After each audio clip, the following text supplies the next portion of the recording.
अस्सलामुअलैकुम स्टूडेंट्स, आज हम एसएसटी पढ़ेंगे। तो सबसे पहले आप अपनी बुक देख लिए। आपकी बुक का नाम है सोशल प्लानिट क्लास 6 एसएसटी। ठीक है, चैप्टर स्टार्ट करने से पहले हम इसका कंटेंट दिखा देते हैं आपको। ठीक है, आप इसका सिलेबस देख लिए। जैसे कि हमने पहले आपको बता रखा है पीए सेकंड का सिलेबस। हिस्ट्री में कितने चैप्टर हैं? 3 चैप्टर। पीए सेकंड में हिस्ट्री में कितने चैप्टर हैं? 3, 6, 7, 8। कौन कौन सा? Chapter 6, chapter 7, chapter 8। ये 3 चैप्टर कौन से? Lesson number 6, lesson number 7, lesson number 8। ये 3 चैप्टर आपके पीए सेकंड में हिस्ट्री में आएंगे। फिर ज्योग्राफी की बात करते हैं। ज्योग्राफी में आपके 2 चैप्टर्स आएंगे, चैप्टर नंबर 5, चैप्टर नंबर 6। पीए सेकंड में कितने चैप्टर आएंगे? देखिए मैंने यहाँ पीए सेकंड लिख रखा है, आप भी ऐसे ही लिख लीजिए। ठीक है, कौन कौन से आएंगे? Chapter number 5, chapter number 6।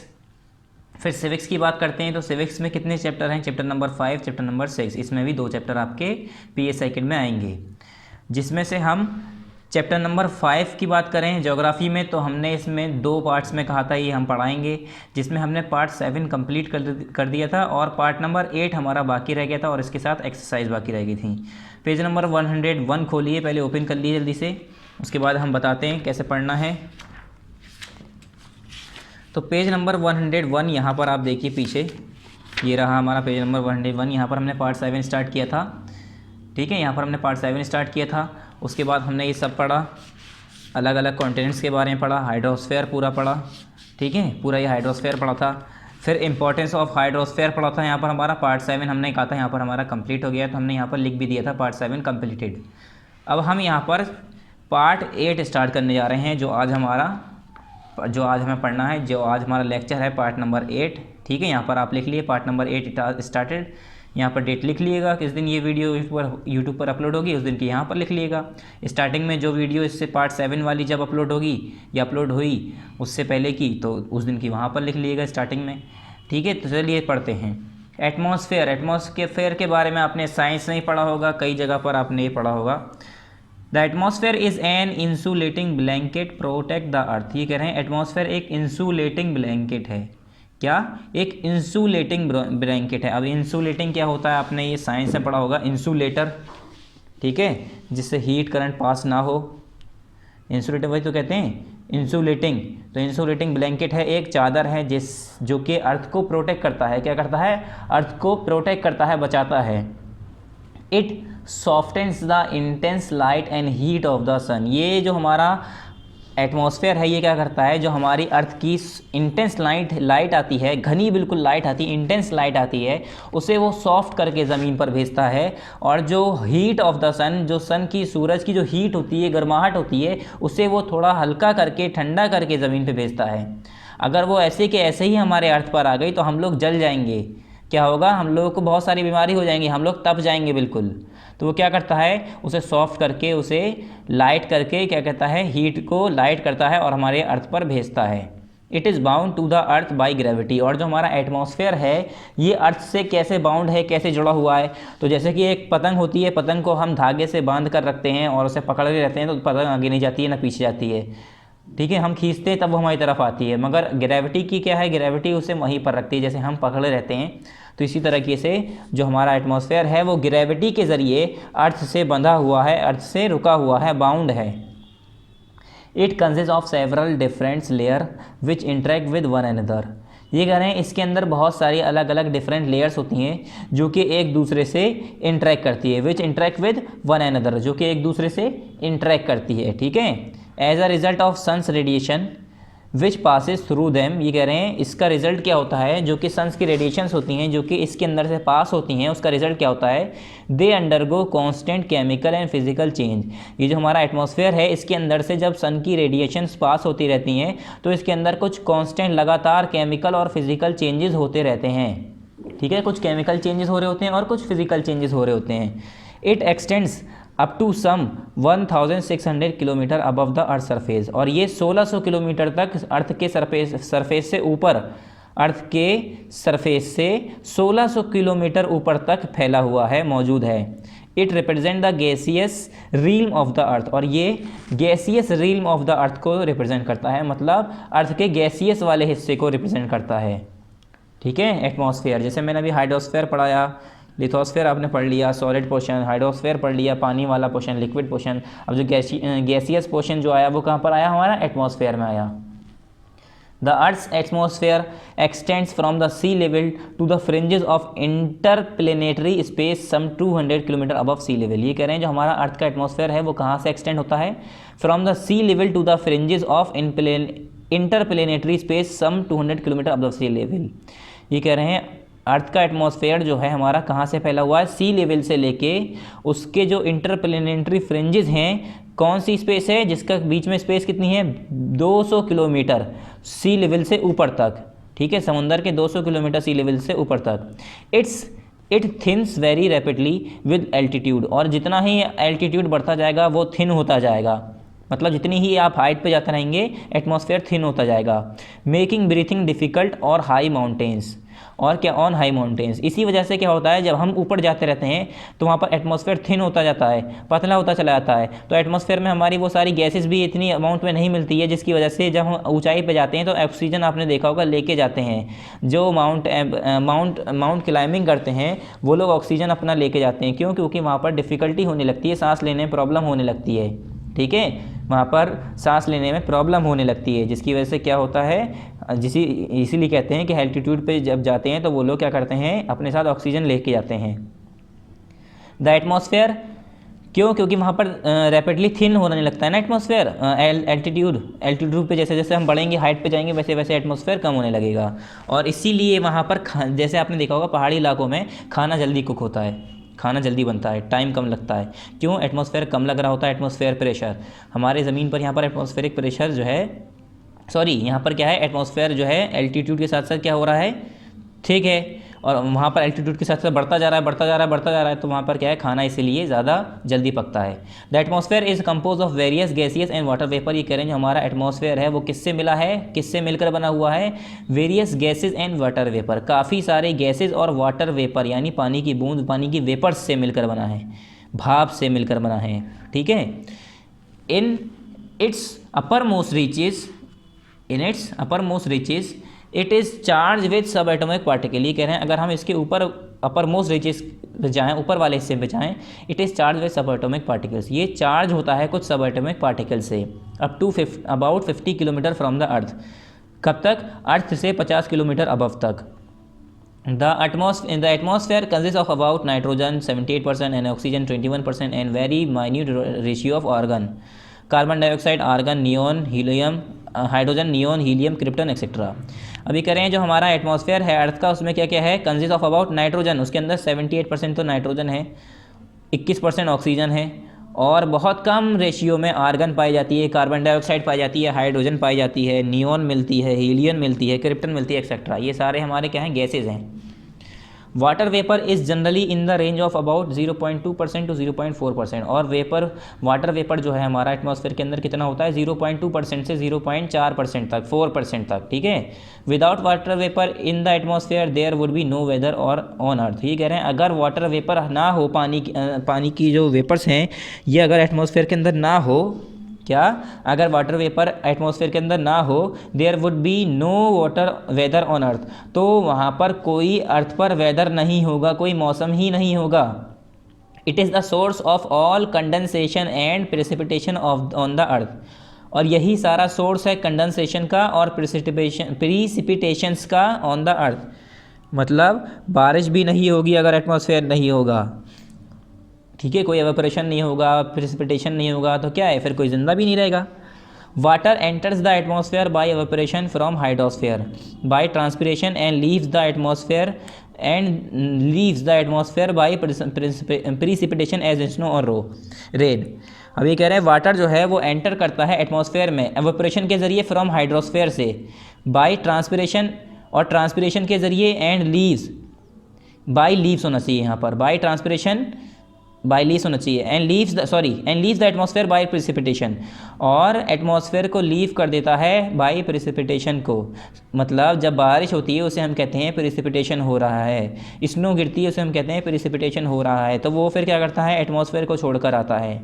जैसे एटमॉस्फेयर में जाता है ज़मीन को छोड़कर, वैसे हाइड्रोस्फेयर को छोड़कर, वैसे ही हाइड्रोस्फेयर वापस ज़मीन पर आ जाता है, हाइड्रोस्फेयर में आकर जुड़ जाता है। कहाँ से? एटमॉस्फेयर से। It is actually a never ending two way traffic, और ये कह रहे हैं ये एक्चुअली एक never ending two way traffic है, जो कि हमेशा चलता ही रहेगा, चलता ही रहेगा। ये प्रोसेस हमेशा हमेशा हमेशा हमेशा होता ही रहेगा। क्या? कि बारिश हो रही है, फिर भाप, पहले भाप बन के उड़ा, फिर बारिश हुई, फिर भाप बन के उड़ा, फिर बारिश हुई, फिर भाप बन के उड़ा, फिर बारिश हुई, तो ये चलता ही रहेगा। The atmosphere holds in suspension many dust particle, ये कह रहे हैं एटमॉस्फेयर के अंदर काफ़ी डस्ट पार्टिकल्स उसके अंदर होल्ड होते हैं, काफ़ी उसके अंदर डस्ट पार्टिकल मिलते हैं। These are responsible for the formation of cloud, fog and smoke, और इस यही जो है रिस्पॉन्सिबल होते हैं बादल बनाने में, क्लाउड बनाने में, फॉग बनने में या स्मोक बनने में। आपने देखा होगा कि फॉग होता है, कभी कभी स्मोक होता है या क्लाउड होते हैं, ये सब किसकी वजह से बनते हैं? एयर के अंदर हमारे डस्ट पार्टिकल, गंदगी उड़ रही होती है, रेत होता है, ये सब मिलके क्या बनाते हैं? हमारे क्लाउड, फॉग और smoke. Air pressure is the weight of the entire air column over a given point, ये कह रहे हैं एयर प्रेशर क्या होता है? Air pressure is the weight of the entire air column, ये कह रहे हैं जो हमारी पूरी एयर कॉलम है उसका जो वेट है ओवर अ गिवन पॉइंट, किसी गिवन पॉइंट पर जो हमारा वो लग रहा होता है वेट, उसे हम कहते हैं air pressure. At sea level the air pressure is 19.7 pound to the square inch, ये कह रहे हैं जो सी लेवल पे अगर हम एयर प्रेशर चेक करें तो वहाँ पर एयर प्रेशर कितना आता है? 19.7 पाउंड टू द स्क्वायर पर इंच। ठीक है। एटमॉस्फेयर प्रेशर, अब ये एटमॉस्फेयर प्रेशर क्या है? The gaseous envelope covering earth has weight and exact pressure which is known as atmosphere pressure, ये कह रहे हैं जो हमारा गैसियस एनवलप है जिसे हम एटमॉस्फेयर कहते हैं, तो वो जो एटमॉस्फेरिक कवरिंग है हमारे अर्थ की, गैसियस एनवलप कवरिंग है जिसे हम एटमॉस्फेयर कहते हैं, तो वो जो एटमॉस्फेयर है उसके पास जो कवरिंग है एज वेट, उसके पास वेट होता है एंड एग्जैक्ट प्रेशर, और वो प्रेशर एग्जैक्ट करता है, which is known as atmosphere pressure, जिसे कि हम एटमॉस्फेयर प्रेशर कहते हैं या एटमॉस्फेरिक प्रेशर कहते हैं। The atmosphere absorbs the most deleterious wavelength of the sun ultraviolet rays and thus protect living organism from extinction, ये कह रहे हैं जो हमारा एटमॉस्फेयर है वो एब्जॉर्व कर लेता है जो हमारी वेवलेंथ आती हैं, डेलेटेरियस वेवलेंथ आती हैं किसकी? सन की जो अल्ट्रावायलेट रेज की जो वेवलेंथ होती हैं उसे वो एब्जॉर्व कर लेता है, और उससे क्या होता है? 10 protect living organism from extinction. अगर वो अल्ट्रावायलेट रेज अर्थ तक पहुँचेंगी तो हमारे लिविंग ऑर्गेनिज्म काफ़ी ख़त्म होने लगेंगे, इंसानों को नुकसान होने लगेगा, बीमारियाँ होने लगेंगी, हल्के हल्के करके लोग वक्त मरने लगेंगे। तो इससे क्या होता है? हमारा जो एटमॉस्फेयर है उसे वो वहीं पर एब्जॉर्व कर लेता है जिसके वो ज़मीन पर ना पहुंच पाए, और अगर ज़मीन पर नहीं पहुंचेगी तो इंसान सेव रहेंगे, ह्यूमन बीइंग, सारे लिविंग ऑर्गेनिज्म, सब जिंदा जीव जंतु सेव रहेंगे। लेयर्स ऑफ एटमॉस्फेयर, अब एटमॉस्फेयर की लेयर्स यहाँ पर देख रखी है, देखिए troposphere, ozone layer, stratosphere, mesosphere, thermosphere, exosphere. तो यहाँ पर लेयर्स ऑफ एटमॉस्फेयर है। From ground level upward the layers of atmosphere are troposphere, stratosphere, फिर मेसोस्फेयर, स्ट्रेटोस्फेयर और ट्रोपोस्फेयर के बीच में एक होता है हमारा ओजोन लेयर, फिर ये हमारा मेसोस्फेयर, उसके बाद थर्मोस्फेयर, फिर एक्सोस्फेयर। बियॉन्ड द मेसोस्फेयर, अब देखिए ये कह रहे हैं बियॉन्ड द मेसोस्फेयर, मेसोस्फेयर के beyond the outer atmosphere is also known as ionosphere. ये कह रहे हैं जब मेसोस्फेयर के बियॉन्ड की अगर बात करें तो जो आउटर एटमॉस्फेयर होता है वो होता है, उसे हम कहते हैं ionosphere. The magnetosphere which lives beyond the exosphere does not form part of the atmosphere, ये कह रहे हैं जो मैग्नेटोस्फेयर है जो कि बियॉन्ड द एक्सोस्फेयर है वो हम एटमॉस्फेयर का पार्ट नहीं मानते हैं। It represent the outer most limit of the अर्थ, वो क्या बताता है? खाली आउटर मोस्ट लिमिट बताता है अर्थ की, कि अर्थ की आउटर मोस्ट लिमिट कितनी है। 1 बाय 1 पढ़ेंगे सब। पहला है बच्चों यहाँ पर ट्रोपोस्फेयर। पहला क्या है? Troposphere. Troposphere is the lowest gaseous layer that surrounds the earth. Its height is estimated to be between 9 to 7 mile, यानी 7 मील, 7 to 9 मील्स। ठीक है, ये कह रहे हैं ट्रोपोस्फेयर जो है लोएस्ट गैसियस लेयर होती है दैट सराउंड द अर्थ, जो कि अर्थ को घेरी होती है, मतलब सबसे पहली लेयर सबसे नीचे वाली लेयर, ठीक है, lowest layer. Its height is estimated to be between 7 to 9 मील, और इसकी हाइट कितनी एस्टिमेट की गई है? 7 से 9 मील तक, इतनी 7 से 9 मील तक देखी जाती है। It is warmed not directly by the sun's rays passing through it, but indirectly by the sun's heat which bounce off the earth's surface। ये कह रहे हैं ये गर्म होती है, मगर नहीं सन की रेज की वजह से नहीं कि जो उसके ऊपर इसके अंदर से पास होके आ रही हैं, सूरज की रोशनी इसके अंदर से पास होकर आ रही है, तो उसकी वजह से ये गर्म नहीं होता है ट्रोपोस्फेयर। ये किस वजह से गर्म होता है, जो कि इसकी इनडायरेक्टली जो सन की हीट जो है, गर्मी जो है, वो अर्थ के सरफेस से बाउंस होके रिफ्लेक्ट होके वापस जाती है, तब ये गर्म होता है। It contains nearly 2/3 of the total mass of the atmosphere. और जो एटमॉस्फेयर का पूरा जो मास है, उसमें से अगर मैं मास के 3 हिस्से करूं तो 3 हिस्से में से दो हिस्सा इसी का होगा खाली, मतलब 2/3 पार्ट इसी का है। मास का बात कर रहा हूँ मैं, मास की बात कर रहा हूँ, ठीक है। Temperature falls in the troposphere by about 6 degree for every kilometre rise in altitude. ये कह रहे हैं जैसे जैसे आप 1 किलोमीटर अगर ऊपर बढ़े तो 6 डिग्री कम हो जाएगा, फिर 1 किलोमीटर और बढ़े तो 6 डिग्री और टेम्परेचर कम हो जाएगा, फिर 1 किलोमीटर ऊपर बढ़े फिर 6 डिग्री कम हो जाएगा। तो वही करें, जैसे जैसे आप 1-1 किलोमीटर ऊपर जाते रहेंगे वैसे वैसे 6-6 डिग्री टेम्परेचर हमारे ट्रोपोस्फेयर में कम होता जाएगा। Thereafter the decrease in temperature slows down. उसके बाद क्या होगा, बाद में हल्के हल्के टेम्परेचर का डिक्रीज होना, कम होना हल्के होता जाएगा। मतलब इतनी तेज़ी से टेम्परेचर जो डिक्रीज हो रहा है, कम हो रहा है, वो नहीं होगा, फिर हल्के हो जाएगा। And at about 9 meals the drop in temperature stop at the troposphere. फिर जब 9 मील ऊपर चले जाएंगे, ट्रोपोस्फेयर के बिल्कुल 9 मील ऊपर चले जाएंगे, तो जो टेम्परेचर है वो हल्का हल्का कम होता जा रहा था, वो टेम्परेचर कम होना भी रुक जाएगा। मतलब वहीं पर टेम्परेचर जो था वही रुक जाएगा। फिर पेज नंबर 108 पर आइए, यहाँ पर टॉप पर देखिए, troposphere is the region of weather and cloud. और ट्रोपोस्फेयर क्या है हमारा, वो रीजन है जहाँ पर हमारे मौसम बदलते हैं, जहाँ पर हमारे बादल छाते हैं, ठीक है। Clouds are made up of water vapour that has evaporated from the earth. और जो हमारे क्लाउड हैं वो कैसे बने हैं, वो वाटर वेपर से बने हैं, पानी की भाप से बने हैं, वाटर के वेपर से, जो कि हमारे अर्थ से एवोपरेट होके ऊपर गए, ठीक है। फिर वही बादल बन जाते हैं, फिर वही बारिश होती है। तो बारिश कहाँ हो रही है हमारी, ट्रोपोस्फेयर में हो रही है, ठीक है। फिर आगे हम स्ट्रेटोस्फेयर। स्ट्रेटोस्फेयर में क्या है, the layer above the troposphere about 10 miles thick is free from the violent weather changes which occur below. ये कह रहे हैं वो लेयर जो कि हमारे ट्रोपोस्फेयर के अबाउट 10 माइल दूर होती है। मतलब ट्रोपोस्फेयर के आगे जो हमारी अगली आई वो आई स्ट्रेटोस्फेयर, ठीक है। वो कितनी थिक होती है, 10 मील तक। Is free from violent weather changes, ये वॉलेंट वेदर चेंजेस से फ्री होती है। विच अकर बिलो, जो कि हमारे ट्रोपोस्फेयर में वेदर चेंजेस होते हैं, कभी गर्मी हो रही है, कभी सर्दी हो रही है, कभी बरसात हो रही है, ये सारी चीज़ें स्ट्रेटोस्फेयर के अंदर नहीं होती है। It extend up to an altitude of 80 kilometre from the earth surface. और अगर हम अर्थ सरफेस की बात करें तो 80 किलोमीटर तक इसका एल्टीट्यूड एक्सटेंड होता है, ठीक है। कहाँ कब तक होता है, it extend up to an altitude of 80 kilometre from the earth surface. It is free from water vapours cloud and dust. और इसमें ना ही वाटर वेपर होता है, ना ही बादल होते हैं, ना ही उसमें डस्ट पार्टिकल होते हैं। Jet often fly in this zone. और जो हमारे जेट्स प्लेन होते हैं, जितने भी हेलीकॉप्टर एरोप्लेन, ये सब हेलीकॉप्टर तो नहीं, एरोप्लेन वगैरह जितनी भी फ्लाइट होती हैं, ये सारी हम इसी में ही उड़ाते हैं, इसी में ही उड़ती हैं। क्यों, क्योंकि यहाँ पर मौसम साफ़ रहता है, कोई परेशानी नहीं आती है, ठीक है। The temperature of the stratosphere increase with height the reverse of what normally happens. ये कह रहे हैं जो हमारा टेम्परेचर है स्ट्रेटोस्फेयर का वो बढ़ता चला जाता है हाइट के साथ। जैसे कि ट्रोपोस्फेयर में हो रहा था उल्टा, वहाँ पर कम हो रहा था हाइट के साथ साथ जैसे हम ऊपर आ रहे थे। अब यहाँ पर हम स्ट्रेटोस्फेयर में जैसे ऊपर जाते जाएंगे क्या होगा, टेम्परेचर हमारा क्या होगा, इंक्रीज़ करने लगेगा, ठीक है। The reverse of what normally happens, जैसे कि हमारा नॉर्मली हमारा क्या होता है, कम होता है, इसमें क्या हो रहा है, बढ़ रहा है। तो ये सबका रिवर्स हो गया। फिर नेक्स्ट आया यहाँ पर, the stratosphere contain a poisonous form of oxygen ozone known as the ozone layer. ये कह रहे हैं स्ट्रेटोस्फेयर के अंदर एक पॉइजनस फॉर्म की ऑक्सीजन होती है, ऑक्सीजन ही होती है, ऑक्सीजन O2 होती है। तो ऑक्सीजन का ही एक होता है, ये कह सकते हैं हम, ऑक्सीजन का कंपाउंड होता है जिसे हम जहरीली ऑक्सीजन कह सकते हैं। पॉइजनस फॉर्म की ऑक्सीजन होती है जिसे हम क्या कहते हैं, ozone layer. It is form by the reaction of oxygen atom with ultraviolet radiation. और ये बनती कैसी है, ऑक्सीजन जब अल्ट्रावायलेट रेडिएशंस एटम्स के साथ रिएक्ट करती है तब ये बन जाती है, ठीक है।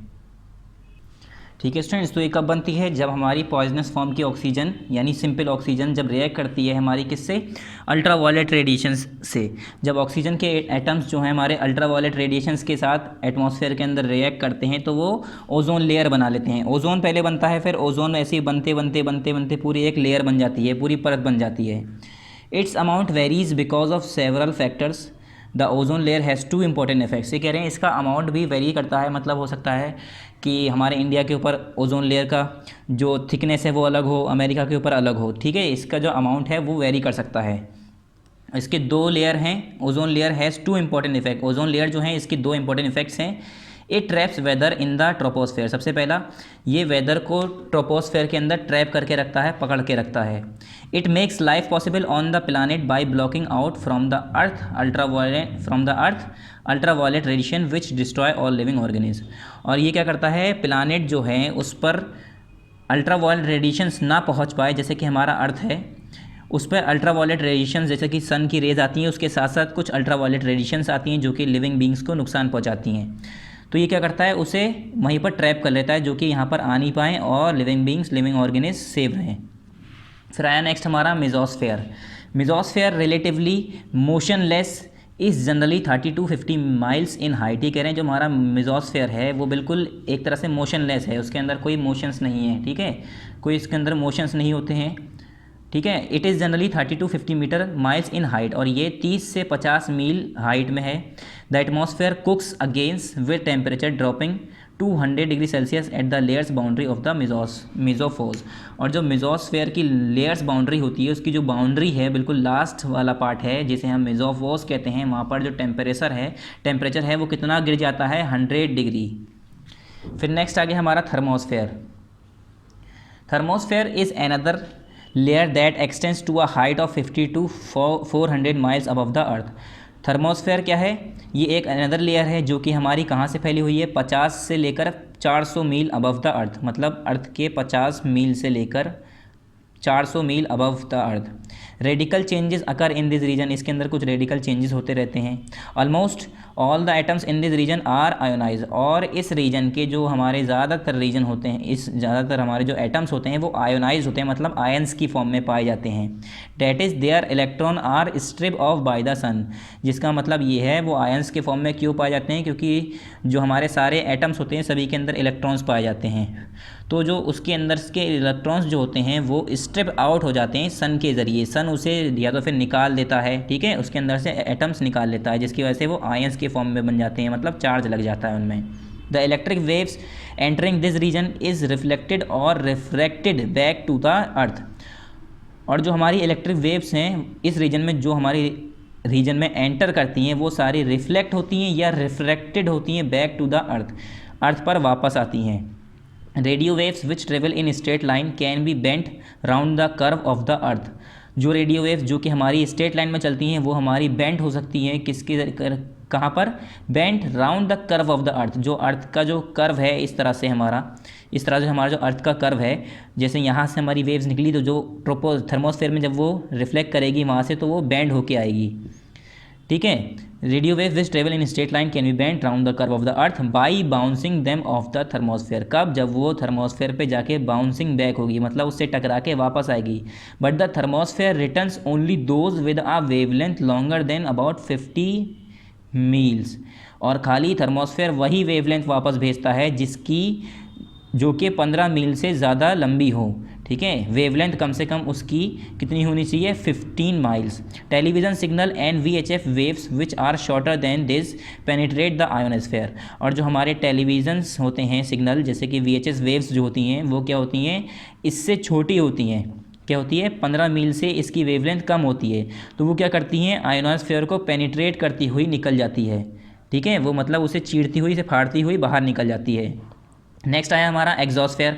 Exosphere is the outer most zone of the atmosphere. Exosphere हमारा लास्ट जोन है, सबसे बाहर का जोन है एटमॉस्फेयर का। जो हमारा बाहर का हिस्सा, सबसे लास्ट हिस्सा है, वो कौन सा है, एग्जॉस्फेयर।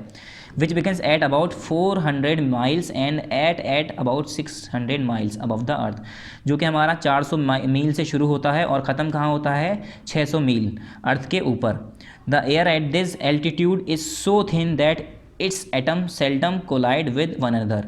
और यहाँ की जो एयर होती है वो इतनी थिन होती है, इतनी हल्की होती है, इतनी बारीक, जिससे जो एटम्स होते हैं वो आपस में एक दूसरे से टकराते रहते हैं। Important of the atmosphere. अब एटमॉस्फेयर का इम्पोर्टेंस क्या है, the atmosphere is very useful for the living beings on earth. जो हमारा एटमॉस्फेयर है, ये कह रहे हैं जो हमारे जो लिविंग बींग्स हैं उसके लिए बहुत ज़्यादा इंपॉर्टेंट है। क्यों? Because first it protect us from the harmful ultraviolet rays of the sun. क्योंकि सबसे पहला वो हमें जो सन्स की जो अल्ट्रावायलेट रेज आती हैं, अल्ट्रावायलेट रेडिएशंस आती हैं, उससे प्रोटेक्ट करता है।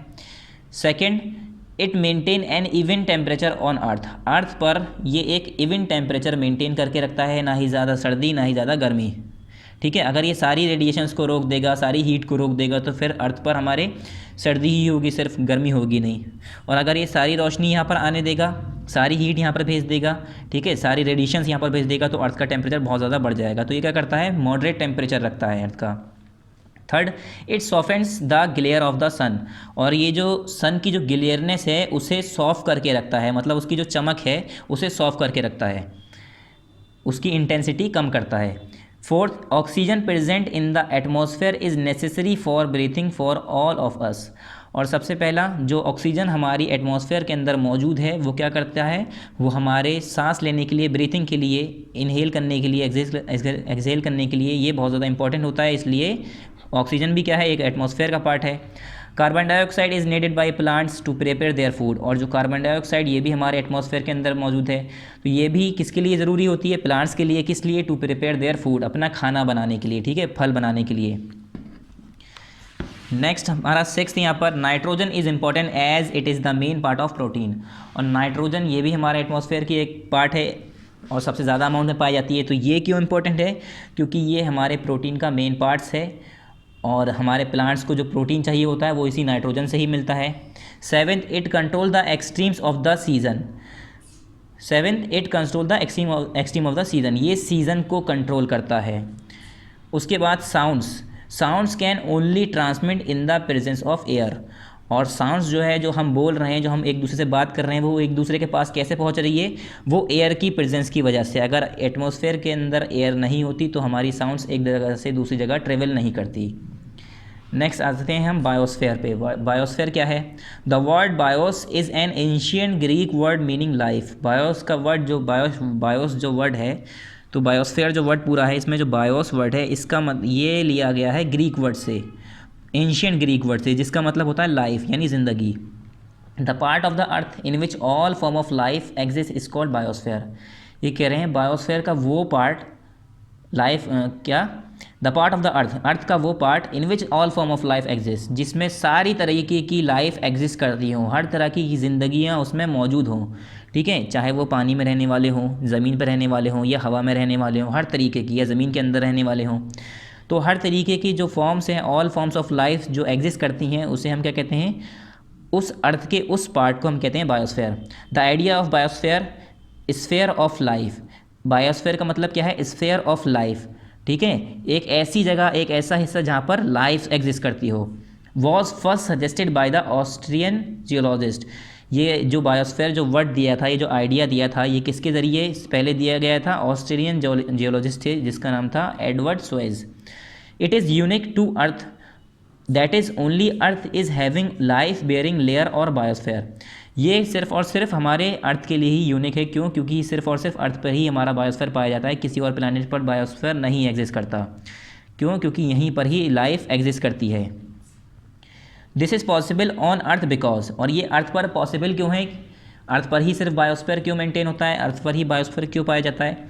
The temperature here is neither too hot nor too cold. पहला, यहाँ का टेम्परेचर ना ही ज़्यादा गर्म है ना ही ज़्यादा ठंडा है। Second, the layer of air which surrounds it contain oxygen. कि जो एयर की जो लेयर है जो इसे घेरे हुई है, एयर की जो लेयर है जो कि घेरे हुई है, उसमें क्या है? ऑक्सीजन प्रेजेंट है, which is essential for all form of life, जो कि हमारी लाइफ्स के लिए, हर तरीके की लाइफ्स के लिए बहुत ज़्यादा ज़रूरी है। The presence of water favours growth and evolution of various species of plant and animal life including man. ये कह रहे हैं जो हमारा प्रेजेंस ऑफ वाटर है, अगर पानी मौजूद नहीं होता तो क्या होता है? कोई लाइफ फॉर्म्स नहीं होती। तो जो हमारा प्रेजेंस ऑफ वाटर की वजह से क्या होता है? काफ़ी जो एवोल्यूशंस और ग्रोथ होती है स्पेशीज़ के अंदर, वो इसी वजह से होती है। नेक्स्ट क्या है? There are variety of organism in the biosphere, plants, animals and microbes. ये कह रहे हैं बायोस्फीयर के अंदर बहुत सारे तरह के ऑर्गेनिज्म पाए जाते हैं, जैसे कि हमारे प्लांट्स, एनिमल्स और माइक्रोब्स यानी माइक्रो ऑर्गेनिज्म और bacteria. More than 10 lakh animal species and 3 lakh plant species are known to exist on earth. 10 lakh से ज़्यादा एनिमल स्पेशीज़ और 100,000 लाख 3 लाख से ज़्यादा प्लांट स्पेशीज़ अभी जिनके बारे में हमें पता है वो एग्जिस्ट करते हैं, हमें उनके बारे में पता है। बाकी ऐसे हैं जो एग्जिस्ट तो करते हैं मगर उनके बारे में भी पता नहीं है। These organism exist in the zone of contact between atmosphere, hydrosphere and lithosphere. और ये सारे जो ऑर्गेनिज्म हैं वो एक दूसरे से कॉन्टैक्ट में रहते हैं, एक दूसरे पर इंटरडिपेंड करते हैं, एक दूसरे से इंटरेक्ट करते हैं। और वो जो जोन कहलाता है वो किस जोन में होते हैं? एक एटमॉस्फेयर, हाइड्रोस्फेयर, लिथोस्फेयर। इसी जोन को हम क्या कहते हैं? Biosphere. There is exchange of matter and energy between these 3 elements of physical environment and the organism in the biosphere. ये कह रहे हैं यहाँ पर इन तीनों रीजन में यानी एटमॉस्फेयर में, हाइड्रोस्फेयर में और लिथोस्फेयर में, इन तीनों रीजन में क्या है? मैटर और एनर्जी का आपस में एक दूसरे से चेंजेस होते हैं। क्या चेंजेस हो रहे होते हैं फिजिकल एनवायरनमेंट्स के अंदर, जैसे कि हमारा जो ऑर्गेनिज्म है बायोस्फीयर के अंदर जो मौजूद हैं। These organism provide a variety of food for us and also raw material which provide clothing. ये जो हमारे ऑर्गेनिज्म हैं वो क्या प्रोवाइड करते हैं? वैरायटी ऑफ फूड मटेरियल हमें प्रोवाइड करते हैं, हमें रॉ मटेरियल प्रोवाइड करते हैं, विच प्रोवाइड क्लोथिंग, जिससे हमें कपड़े मिलते हैं, हमें छत बनाने के लिए, शेल्टर बनाने के लिए सामान मिलता है यानी रॉ मटेरियल मिलता है। And other needs of man's, और इंसान की दूसरी जो ज़रूरतें हैं वो पूरी होती हैं। What keeps the biosphere going is solar energy which comprise 99.98% of its total energy supply. ये कह रहे हैं जो हमारा बायोस्फीयर चल रहा है, जो हमारा बायोस्फीयर वर्क कर रहा है, हमारा बायोस्फीयर जो अभी तक मौजूद है, तबाह नहीं हुआ, ख़त्म नहीं हुआ, या उसके अंदर का जो फंक्शन है वो मेंटेन कैसे है, तो उसके अंदर की जो 99.98% जो एनर्जी मिलती है, एनर्जी सप्लाई होती है, वो कहाँ से मिलती है? सोलर एनर्जी यानी सूरज से मिलती है। बाकी जो 0.2% एनर्जी है वो इधर उधर अर्थ से मिलती है। द बायोस्फीयर और the ecosystem consist of both living and non living things. ये कह रहे हैं बायोस्फीयर और जो हमारा इकोसिस्टम है उसके अंदर दोनों लिविंग बींग्स और नॉन लिविंग बींग्स दोनों ही मौजूद होते हैं। Nature maintains a balance between different species of plant and animals living in the ecosystem. ये कह रहे हैं हमारा नेचर है उसने बैलेंस मेंटेन कर रखा है किसके बीच में? डिफरेंट स्पेशीज़ हैं, चाहे वो प्लांट की हो या एनिमल की हो या कोई भी नॉन लिविंग थिंग्स हो इकोसिस्टम के अंदर। This is called ecological balance in the biosphere, और इसे ही हम क्या कहते हैं? इकोलॉजिकल बैलेंस कहते हैं बायोस्फीयर के अंदर। However, this balance has been disturbed by man due to improper planting, human activities such as agriculture, forestry, commercial grazing, fishing and hunting। ये कह रहे हैं मगर अब जो ये बैलेंस है, जो इकोलॉजिकल बैलेंस है, जो आपस में इंटरेक्शन और इंटरडिपेंडेंसी थी, ये अब डिस्टर्ब होने लगी है। किसकी वजह से? इंसान के काम की वजह से, जैसे कि इम्प्रॉपर प्लांटिंग की वजह से। ह्यूमन एक्टिविटीज़ हैं कुछ, जैसे कि कटिंग ऑफ फॉरेस्ट, ठीक है, और किलिंग ऑफ एनिमल्स। तो ये इन सब से क्या हो रहा है? हमारा जो इकोलॉजिकल बैलेंस है वो डिस्ट्रॉय हो रहा है। This has led to the extension of certain species, clearing of forest for mining. ये कह रहे हैं और क्या हुआ है? काफ़ी जो स्पेशीज़ थी जिसके बस हमें नाम पता है, अब हम देखते नहीं हैं। क्यों? वो पहले ज़माने में होते थे मगर फॉरेस्ट की क्लियरिंग की वजह से, उन्हें काटने की वजह से, किस लिए? माइनिंग करने के लिए या इंडस्ट्रीज़ बनाने के लिए, कंस्ट्रक्शन ऑफ इंडस्ट्रीज़ के लिए, डैम्स बनाने के लिए, या ड्रेनिंग ऑफ स्वेम्स और फॉर अर्बन ग्रोथ एक्सेट्रा। इन सब चीज़ों के लिए क्या हुआ? जंगलों को काट दिया गया, तो वहाँ पर रहने वाले जो स्पेशीज़ थी, जानवर थे, वो मर गए। Etcetera have a long term impact on the ecosystem. इससे क्या हुआ? काफ़ी लंबा असर पड़ा इकोसिस्टम के ऊपर। फिर नेक्स्ट आया हमारा global warming.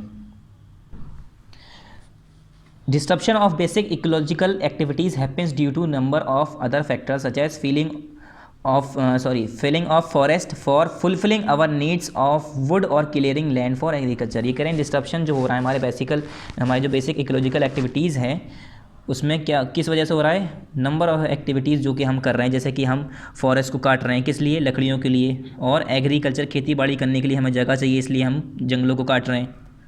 These can result in to water, air and land pollution. इससे क्या रिजल्ट आ सकता है? क्या इससे हो सकता है?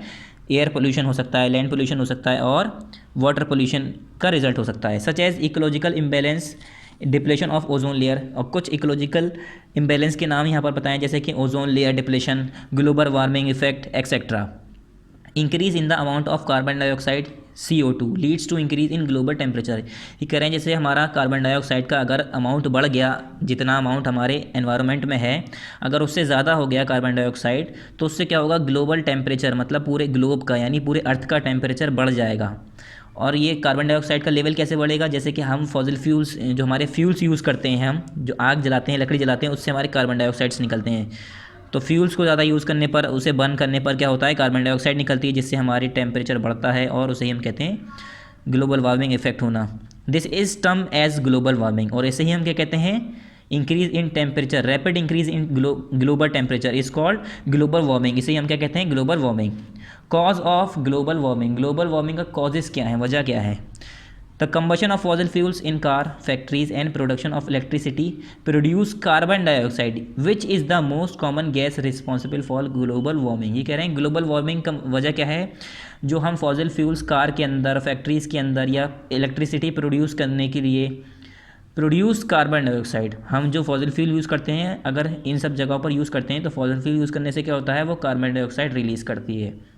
Which is the most common gas responsible for global warming, जो कि सबसे ज़्यादा कॉमन गैस मानी जाती है ग्लोबल वार्मिंग के इफेक्ट को बढ़ाने के लिए। Other contributors include methane release from landfills and fertiliser. और दूसरी जो हमारी गैस है जैसे कि मीथेन, जो कि किस लिए यूज़ होती है, लैंडफिल्स, जैसे कि फर्टिलाइज़र हम यूज़ करते हैं, खेतों में डालते हैं, ठीक है, इंसेक्टिवोरस जो होते हैं हमारे केमिकल फर्टिलाइज़र्स, उससे क्या होता है, मीथेन होती है उसके अंदर मिली हुई, उससे क्या होता है, हमारा सॉइल पोल्यूशन भी हो रहा है और ग्लोबल वार्मिंग इफेक्ट भी बढ़ता है। Gases use for refrigeration and industrial process also contribute to global warming. और कुछ गैसेस जो कि हम अपने रेफ्रिजरेटर और एसीज़ में यूज़ करते हैं और कुछ इंडस्ट्रियल प्रोसेस के अंदर यूज़ होती हैं, उससे भी हमारा ग्लोबल वार्मिंग इफेक्ट होता है। The loss of forest that would otherwise store CO2 is a major cause for global warming. और जो हमारा फॉरेस्ट का लॉस होना, ठीक है, जो कि क्या करता है, हमारा CO2 को स्टोर करके रखता है, एब्जॉर्व करता है। अगर फॉरेस्ट हमारे पेड़ कट जाएंगे तो CO2 को एब्जॉर्व कोई नहीं करेगा, वो ऐसे ही एटमॉस्फेयर के अंदर मूव करती रहेगी। उससे क्या होगा, हमारा वो हीट को ट्रैप करेगा और फिर ग्लोबल वार्मिंग इफेक्ट बढ़ जाएगा। Sometimes natural calamities such as earthquake, floods, droughts also distribute the ecological balance of the earth. ये कह रहे हैं कभी कभी जैसे कि कुछ नेचुरल कैलेमिटीज़ हैं जैसे कि अर्थक्वेक, फ्लड्स, ड्रॉट्स, ये सारी चीज़ें भी इकोलॉजिकल बैलेंस को क्या करती है, डिस्टर्ब करती है। फॉर इंस्टेंस मतलब for example submergence of land in tsunami, जैसे कि कभी कभी कोई ज़मीन का टुकड़ा सुनामी में बह गया, ठीक है, सबमर्ज हो गया, पूरा डूब गया। फिर नेक्स्ट यहाँ पर there are several causes of water pollution such as dumping of waste into the river, sewage water, industrial waste, oil spills and use of fertilizers. ये कह रहे हैं कुछ ऐसे यहाँ पर कॉज हैं वाटर पोल्यूशन के, जैसे कि हम इधर उधर कूड़ा फेंक देते हैं समुद्रों में, ठीक है, अपना सीवेज सिस्टम डायरेक्टली हम रिवर्स में, पॉन्ड्स में ओपन कर देते हैं, इंडस्ट्रियल वेस्ट उसमें गिरा देते हैं, ऑयल स्पिल्स हैं, जैसे यूज़ ऑफ फर्टिलाइज़र का यूज़ करते हैं, केमिकल्स एंड पेस्टिसाइड्स यूज़ करते हैं हम, और बहुत सारी ऐसे एग्जाम्पल हैं। It adversely affect the entire biosphere, और इससे क्या होता है, हमारा पूरा एंटायर बायोस्फीयर अफेक्ट होता है। It damage the food chain and leads to spread of dreadful disease. इससे क्या होता है, हमारा फूड चेन बिगड़ता है और इससे काफ़ी ड्रेडफुल डिजीज़ यानी ख़तरनाक बीमारियां पैदा होती हैं। To reduce water way pollution the following measures should be adopted. ये कह रहे हैं वाटर पोल्यूशन को कम करने के लिए हमें क्या मेजर्स एक्वायर करने पड़ते हैं, हमें क्या चीज़ें अडॉप्ट करनी पड़ती हैं। Grow plant and trees along stream and river banks to stop erosion of the soil. नदियों के किनारे या स्ट्रीम्स के किनारे क्या करना है, हमें प्लांट उगाने हैं, जिससे जो पानी है वो वहाँ की साइड की मिट्टी को काट के ले ना जाए, उसे इरोड करके ना ले जाए। इससे क्या होगा, हमारा सॉइल इरोजन बचेगा। Use environmental friendly house hold product, और हमारे वो प्रोडक्ट यूज़ करिए घर के अंदर जो कि एनवायरमेंटल फ्रेंडली हो, जो कि पोल्यूशन न क्रिएट करें, ठीक है, पोल्यूशन न क्रिएट करें या एनवायरमेंट को नुकसान न पहुँचाएँ। Avoid over use of pesticide and fertiliser और पेस्टिसाइड्स का यूज़ हमें कम करना चाहिए। Don't throw litter into rivers, lakes और ओशियंस, और जो हमारी घर की कूड़ा है, जो गंदगी है, वो हमें रिवर्स में, लेक्स में, ओशियंस में नहीं फेंकना चाहिए। फिर next recycle and reuse water as much as possible, और वाटर को हमें रिसाइकिल करते रहना चाहिए और रीयूज़ करते रहना चाहिए जब तक पॉसिबल हो। डोंट थ्रू पेंट्स, ऑयल्स और other forms of litre down the drain, और ना ही हमें पेंट है, जैसे ऑयल है और दूसरे अदर फॉर्म्स के जो हमारे लिटर हैं, जो कूड़ा है, वो हमें इधर उधर ड्रेन्स में नहीं फेंकना चाहिए। नेक्स्ट आया हमारा ozone depletion. The ozone layer protect us from the harmful ultraviolet raise, यानी जिसे हम कहते हैं यूवी रेडिएशंस। जो हमारी यूवी रेडिएशन यानी अल्ट्रावायलेट रेडिएशन जो सन से आती हैं, उससे हमें कौन बचाता है? Ozone layer. It is now getting depleted by the release of chlorofluorocarbon. और अब क्या है, ये डिप्लीट हो रही है, मतलब हल्की हो रही है, इसमें होल होता जा रहा है, ठीक है, ये हल्की होती जा रही है, छलनी होती जा रही है। किसकी वजह से? क्लोरोफ्लोरोकार्बन यानी CFCs और हाइड्रोफ्लोरोकार्बन यानी SCFCs and other ozone depleting substances जैसे कि ODS। Other depleting surface, other ozone depleting surface में कौन सी आती है सब्सटेंस में? हमारा CO2 आता है और बहुत सी ऐसी हार्मफुल गैसेज आती हैं which are use widely as refrigerant और इंसुलेटिंग फोम्स एंड सॉल्वेंट। जैसे कि हम काफ़ी चीज़ें, जैसे कि हम AC में यूज़ करते हैं, रेफ्रिजरेटर में यूज़ करते हैं, वो सारी gases. Some chemical use in pesticide also destruct the ozone layer. और कुछ केमिकल जो हम पेस्टिसाइड्स में यूज़ करते हैं वो भी ओजोन लेयर को डिस्ट्रक्ट करता है। Since 1994 16 September is celebrated as world ozone day.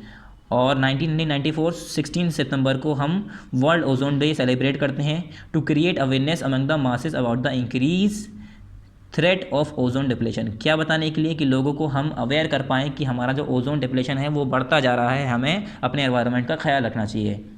Thus, there is a need to limit the use of resource of the earth to maintain the balance of nature between the domains of the earth।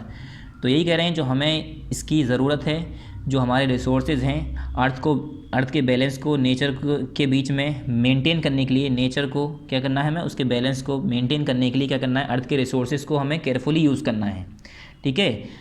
Between the domain of the earth, the lithosphere, atmosphere और hydrosphere. कौन कौन से domains थे हमारे? Lithosphere, atmosphere और hydrosphere. इसके बीच का जो हमारा इकोलॉजिकल बैलेंस है उससे मेंटेन करने के लिए हमें रिसोर्सेज को केयरफुली यूज़ करना है। नेक्स्ट यूज़ करते हैं हम यहाँ पर, नेक्स्ट एक्सरसाइजेज हमारी। फर्स्ट हमारा चूज़ द करेक्ट आंसर। पहला इसमें हमें ये बुक में ही करना है, तो स्टार्ट करते हैं। The major constituent of atmosphere by percent is. जो हमारा एटमॉस्फेयर के अंदर सबसे ज़्यादा पाया जाने वाला कंस्टिट्यूएंट होता है वो क्या होता है? नाइट्रोजन, ऑक्सीजन या कार्बन डाइऑक्साइड या हाइड्रोजन। सबसे ज़्यादा पाया जाने वाला क्या होता है हमारा? नाइट्रोजन। तो परसेंट के वाइज, ठीक है, परसेंट वाइज। तो ये क्या हो गया हमारा? ऑप्शन नंबर A, इस पर टिक कर दिया आप। Next question number 2, the mountain ranges that separate Europe from Asia is the. वो माउंटेन रेंजेस जो यूरोप को और एशिया को आपस में डिवाइड करती है। वैसे पहले क्या था? यूरेशिया, बाद में यूरोप और एशिया अलग अलग कंटिनेंट नाम पड़ गए इसके। तो किसकी वजह से पड़े? ये जो हमारा यूरल्स माउंटेन था, इसकी वजह से। किसकी वजह से? URLs mountain. तो आप इस पर टिक कर दिए, C पर। थर्ड है the domain of earth consisting of solid rock is known as. Earth का वो हिस्सा जिसमें सॉलिड रॉक, सॉलिड पार्टिकल्स आते हैं, यानी लैंड सरफेस जो आता है, soil, sand, land, solid particle, rocks, ये सब, वो किस में आता है हमारा? लिथोस्फेयर में, ठीक है, ऑप्शन नंबर C। फोर्थ है the continent of north America is link to south America by a very narrow strip of land called. जो हमारा नॉर्थ अमेरिका के कॉन्टिनेंट हैं वो जो साउथ अमेरिका के कॉन्टिनेंट से जुड़ा हुआ है, एक पतली सी लैंड की स्ट्रिप, पतली सी स्ट्रिप है लैंड की, उसे हम क्या कहते हैं? The isthmus of Panama. फिर फिफ्थ है हमारा the about 70% of the earth surface is. जो हमारा 70% है अर्थ का सरफेस, वो क्या है? पानी है। क्या है? Water surface. तो क्या है हमारा? Water, option number A। Next है fill in the blanks. First the outer surface of the earth is divided into dash spheres. जो हमारे अर्थ का जो आउटर सरफेस है वो कितने स्फीयर में डिवाइड है? 4 हिस्सों में। कौन कौन सा? लिथोस्फेयर, हाइड्रोस्फेयर, एटमॉस्फेयर और बायोस्फेयर। किस किस हिस्से में? 4 हिस्से में। कौन कौन से? Lithosphere, hydrosphere, atmosphere and biosphere. तो यहाँ पर क्या आएगा? 4। Second, elevation of land is measured from the level of the dash which is taken as dash. जो हमारे लैंड का, हमारे ज़मीन का जो एलिवेशन है, जो हम स्लोप मेज़र करते हैं, वो कहाँ से मेज़र करते हैं? From the level of sea के लेवल से, जो कि हम कितना लेते हैं? Which is taken as 0। जो C लेवल पे हम कितना मानते हैं? उसे 0।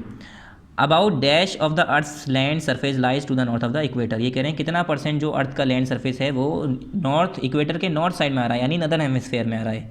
तो 2/3। Dash is the longest river of Asia. Asia की सबसे लॉन्गेस्ट रिवर कौन सी है? येंगस्टे कियांग, और इसे हम शेंग जियांग भी पढ़ते हैं, ठीक है, YANGTSEKIANG। और फिर यहाँ पर और है CHIANGJIANG। फिफ्थ है the dash runs almost through the middle of the continent. तो कॉन्टिनेंट के मिडल से कौन पास होता है? इक्वेटर। फिर यहाँ पर हमारा डिस्टिंग्विश बिटवीन द फॉलोइंग्स, तो ये ऑप्शन एक्सरसाइज सी, डी और ई, ये हमें इन तीनों किस में करना है, ये आपको कॉपी में करना है।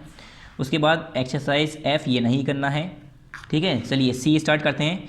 फर्स्ट लिथोस्फेयर एंड हाइड्रोस्फेयर, इन दोनों के बीच में हमें डिस्टिंग्विश करना है, मतलब दोनों की डेफिनेशन लिखनी है, फ़र्क बताना है, ठीक है। Lithosphere and hydrosphere on page number 101 and 105। तो यहाँ पर पेज नंबर 101 पे देखिए, the top crust of the earth on which continent and oceans basins rest is called lithosphere. Lithos means rocks and the word lithosphere refers to the surface of the earth which is made up of land, rocks and soil. Answer number first, exercise C. Then hydrosphere on page number 105. Hydrosphere. Water covers nearly 71 hydrosphere is the realm of earth which is made up of water like oceans, seas, lakes, ponds, gulfs, bays, rivers and ground water. ये क्या हो गया हमारा answer number first, exercise सी। ये hydrosphere की definition हो गई और पीछे हमने ये बता दी लिथोस्फेयर की। Next, continent of Asia and Europe, ये नहीं करना है। Next, Indian ocean and arctic ocean, Indian ocean और आर्टिक ओशियन की डेफिनेशन लिखनी है, पेज नंबर 106 पर है ये। क्वेश्चन नंबर 3 इसका, Indian ocean and arctic ocean, page number 106। Indian ocean, the Indian ocean is the only ocean name after a country that is India. It is triangular in shape, it stretches from Kanyakumari in India to the Antarctica in south pole. It takes up 14.65% of the Earth's total area. It is bounded by Asia in the north, Africa in the west, and Australia in the east. Its greatest depth was Java Trench is 7,725 metre. फिर यहाँ पर Arctic ocean, ये पूरा हमें यहाँ से करना है। The arctic ocean surrounds the north pole से लेकर पूरा सेवरल आइलैंड्स तक। यहाँ पर answer number C, question number 3 का answer, exercise C. Next question, question number 4, atmosphere and troposphere, page number 107। Atmosphere और ट्रोपोस्फेयर के बीच में डिफरेंस बताना है हमें। Atmosphere and troposphere, page number 107। Atmosphere, the atmosphere is an insulating blanket protecting the earth. It soften the intense light and heat the sun. It is bound to the earth by gravity. It consist of several different layer which interact with one another. Answer number 4, exercise C का। पहले atmosphere की definition, उसके बाद यहाँ पर troposphere. Answer number 4, exercise C. Troposphere is the lowest gases layer that surrounds the earth. Its height is estimated to be between 7 to 9 miles. यहाँ तक answer number 4, exercise C का कंप्लीट हो जाएगा। फिर क्वेश्चन नंबर 5 देखते हैं इसका। Question number 5 क्या है, ट्रोपोफोस और ट्रोपोस्फेयर, पेज नंबर 107 और पेज नंबर 108। ट्रोपोफेयर एक है हमारा, ट्रोपोफोस और ट्रोपोस्फेयर। तो यहाँ पर देखिए आंसर नंबर 5, एक्सरसाइज सी। पहले tropopause, tropopause is the layer that joins troposphere with upper layer of stratosphere. कहाँ तक, अपर लेयर ऑफ स्ट्रेटोस्फेयर। यहाँ तक आपका आंसर नंबर 5, एक्सरसाइज सी का ट्रोपोफोज की डेफिनेशन हो गई। किसकी, ट्रोपोपोज की डेफिनेशन हो गई है। उसके बाद ट्रोपोस्फेयर की यहाँ पर नेक्स्ट, पेज नंबर 107 पर। Troposphere is the lowest gases layer that surrounds the earth.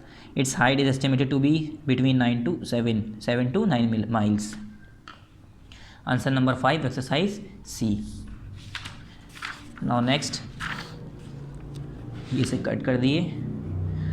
Define the following terms. Exercise D. पहला है आयनोस्फेयर, आयनोस्फेयर। उसके बाद second atmospheric pressure, page number 107 पे। फिर पॉज, पॉज क्या होता है, तो आयनोस्फेयर से स्टार्ट करते हैं। आयनोस्फेयर क्या है, यहाँ पर देखिए, the layer of the earth atmosphere which contain the layer of the earth atmosphere which contains a highly concentration of ions and free electrons and is able to reflect radio waves is called ionosphere। करना किस में है, आपको copy में करना है, यहाँ पर इतनी जगह नहीं है। फिर आया हमारा एटमॉस्फेरिक प्रेशर। एटमॉस्फेरिक प्रेशर क्या होता है, page number 107। Second, atmospheric pressure, the gaseous envelope covering earth has weight and exact pressure which is known as atmosphere pressure. Answer number 2, exercise D. Next, 3. Pause. What is pause? These are boundaries between one layer of atmosphere and another. The boundaries between one layer of atmosphere to another is known as pause.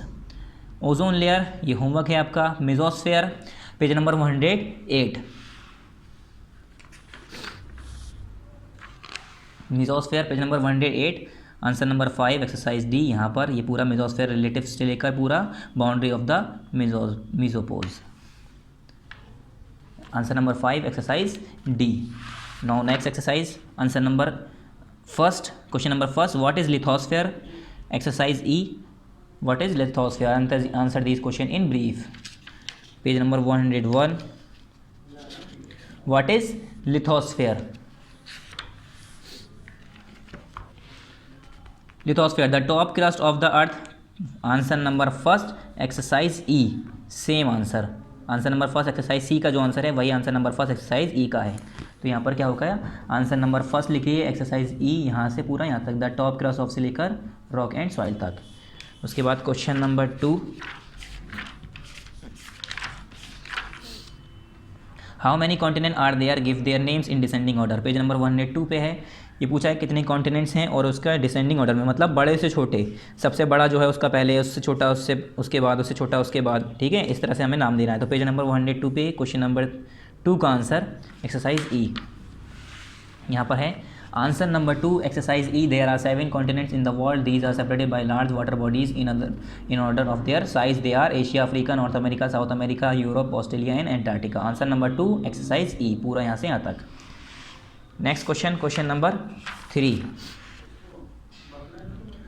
What is mean by hydrosphere? Name the bodies one can include in it. ये कह रहे हैं hydrosphere से क्या आपको समझ में आता है, और वो वाटर बॉडीज़ के नाम दिए जो कि इसमें इंक्लूड करते हो. Page number 105. Question number 3, what is mean by hydrosphere? Page number 105. Here it is.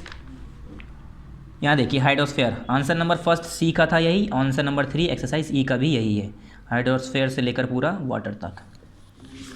फिर next question number 4 exercise E का, why is earth is called the watery planet. Earth जो है हमारा वाटरी प्लानट क्यों कहलाता है?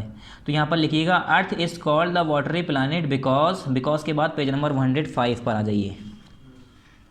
बिकॉज के बाद, because only one, sorry page number 105 पे यहाँ पर देखिए, because water covers nearly 71% of the earth and 29% is with land. यहाँ पर आंसर नंबर 4 हो गया एक्सरसाइज ई का. क्वेश्चन नंबर 5 इसका एक्सरसाइज ई का, why there is shortage of water on earth. ये कह रहे हैं अर्थ पर शॉर्टेज क्यों होती है अर्थ पानी की. तो ये लिखा है there is shortage of water on earth because, फिर पेज नंबर 105 पर, बिकॉज के बाद 105 पर, because only 1% of fresh water is found in the form of river, lakes and ground water use by man for his various activities. ये answer number 5 हो गया exercise E का. ठीक है स्टूडेंट्स, यहाँ पर हमारी एक्सरसाइज कंप्लीट हो गई. नेक्स्ट वाली एक्सरसाइज हमें करनी नहीं है, जो हमारा एक्सरसाइज एफ है ये आपको कट कर देनी है. बहुत बड़े आंसर हैं. यहाँ पर चैप्टर कंप्लीट हो गया. So thank you very much. अस्सलामु अलैकुम.